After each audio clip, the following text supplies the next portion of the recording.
하나님의 말씀은 열왕기하 7장 3절에서 10절 말씀입니다. 성문 어귀에 나병 환자 4사람이 있더니 그 친구에게 서로 말하되 우리가 어찌하여 여기 앉아서 죽기를 기다리랴.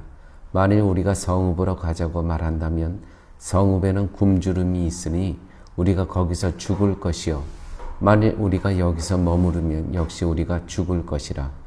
그런즉 우리가 가서 아람 군대에게 항복하자.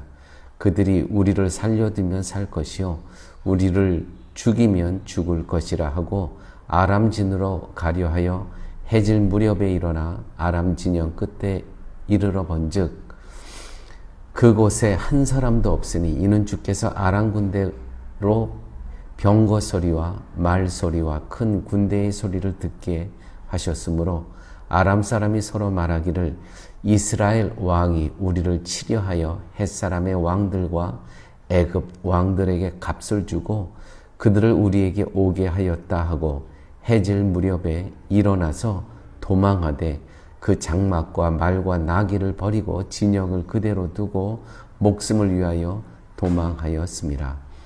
그 나병 환자들이 진영 끝에 이르자 한 장막에 들어가서 먹고 마시고 거기서 은과 금과 의복을 가지고 가서 감추고 다시 와서 다른 장막에 들어가 거기서도 가지고 가서 감추니라.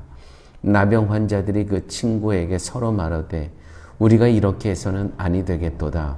오늘은 아름다운 소식이 있는 날이거늘 우리가 침묵하고 있도다.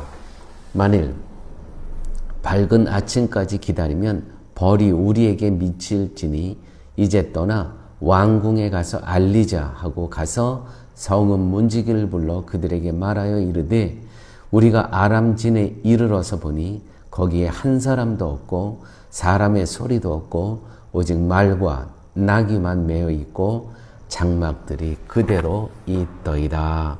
아멘. 오늘 본문의 배경은 이렇습니다.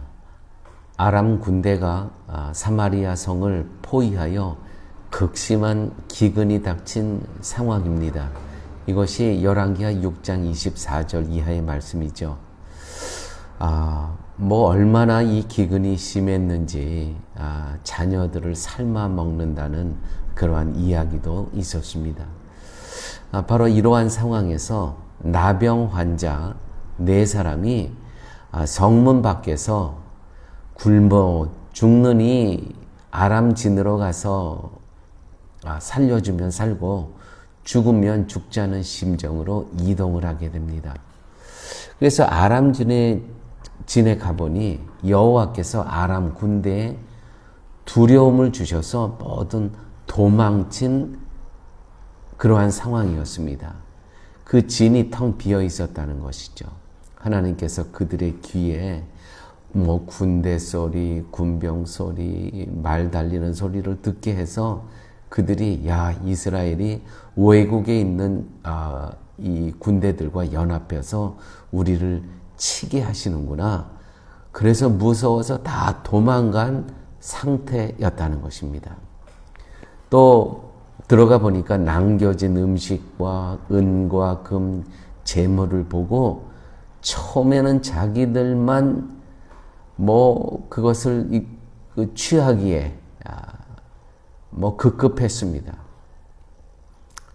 그런 후에 곧 그들은 오늘은 아름다운 소식이 있는 날이라고 서로 고백을 하면서 이것을 성에 있는 이스라엘 왕에게 알리기로 결심을 합니다.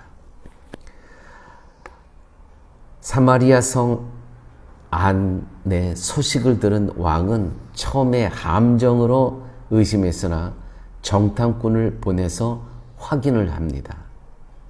아람 군대가 버린 식량과 물자 덕분에 성문 밖에서 밀가루와 보리가 값싸게 거래되기 시작했습니다. 왕이 의지한 장관은 7장 2절에 이렇게 얘기했죠. 여호와께서 창을 내리셔도 이 일이 가능하겠느냐 비웃었죠. 엘리사가 분명히 하나님께서 이스라엘을 지켜주시겠다 했는데 그 일을 비웃습니다.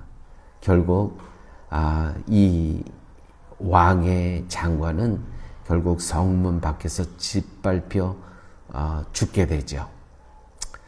하나님의 말씀이 그대로 성취되었습니다. 불신앙의 심판을 받은 그 내용이 또한 7장 17절에서 20절까지 기록되어 있습니다. 오늘 본문의 메시지는 하나님은 한순간에 역전시킬 능력을 가지신 분이라는 것이죠. 인간의 계산을 뛰어넘는 주권으로 기근을 끝내고 원수를 흩으신 것을 우리는 오늘 보게 됩니다. 구원과 회복은 우리의 전략이나 능력에서가 아니라 하나님의 주권적 역사라는 사실입니다. 사랑하는 여러분, 혹시 지금 상황이 너무 어려운 상황에 처해 있는 성도님 계십니까? 하나님만 바라보십시오. 하나님은 한순간에 이 상황을 역전시키실 능력을 가지신 분임을 꼭 기억하시기 바랍니다. 또한 오늘 본문 가운데 나병 환자 4사람이 등장하죠. 이들은 이렇게 서로 이야기를 하죠. 여기서 죽으나 또 아람 군대에 가서 죽으나 죽는 건 마찬가지니까 우리 아람 진영으로 가서 우리가 항복을 하자. 그런데 가보니까 아무도 없는 거예요. 다 도망치고.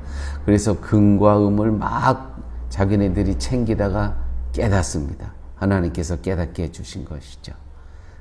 그들이 어떻게 고백합니까? 오늘은 아름다운 소식의 날이니. 그래서 이스라엘 왕에게 전하자고 해서 그들은 이스라엘 왕에게 전하게 됩니다. 교회 여러분, 복음 받은 성도는 이 기쁜 소식을 침묵할 수 없습니다. 구원받은 자에게 주어진 특권과 동시에 책임은 이 좋은 소식을 전하는 것입니다. 바로 이 나병 환자들이 오늘은 아름다운 소식의 날이다 하고 이스라엘 왕에게 뛰어가 전한 것처럼 우리들도 침묵할 수 없습니다. 복음, 기쁜 소식은 우리에게 주신 특권과 동시에 책임이라는 거 기억하시기 바랍니다. 또한 오늘 말씀 가운데 7장 2절에 이 왕이, 이스라엘의 왕의 장관이 엘리사를 조롱을 합니다. 이와 같은 상황에서 무슨 반전이 있겠느냐. 결국 그는 심판을 받습니다. 사랑하는 여러분, 신앙은 오직 말씀입니다. 오직 믿음입니다. 여기에 근거하여 보이지 않는 현실보다, 보이는 현실보다 보이지 않는 하나님의 약속을 신뢰하며 살아가는 존재, 바로 성도라는 사실 늘 기억하시기 바랍니다. 또 오늘 말씀 가운데 하나님의 섭리에 순종하는 이 4명의 나병 환자의 이 믿음을 한번 보십시오. 나병 환자들은 목숨을 걸고 발걸음을 옮기면서 뛰어갑니다. 이 기쁜 소식을 전해야 되겠다. 뛰어가는 이들의 모습. 이 순종 뒤에 하나님의 큰 역사가 있는 것입니다. 교회 여러분, 신자는 현실의 위기 앞에서도 하나님의 말씀을 붙잡고 순종하는 그 발걸음을 내디뎌야 된다는 것이죠. 내디디십시오.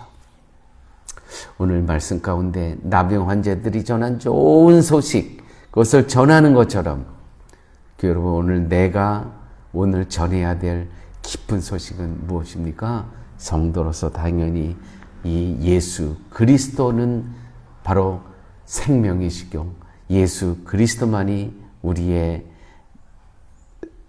기쁨이고 감사인 것을 전하며 살아가야 된다는 것이죠. 사랑하는 여러분, 또 오늘 말씀 가운데 내 삶의 위기 속에서 하나님의 절대 주권을 어떻게 신뢰하고 표현할 수 있겠습니까? 공동체가 굶주린 세상 속에서 이들은 달려가서 이 복음을 전하지 않았습니까?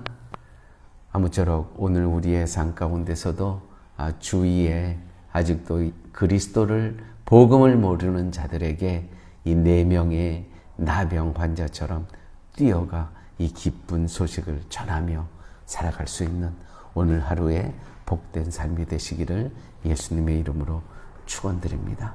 아버지 하나님 감사합니다.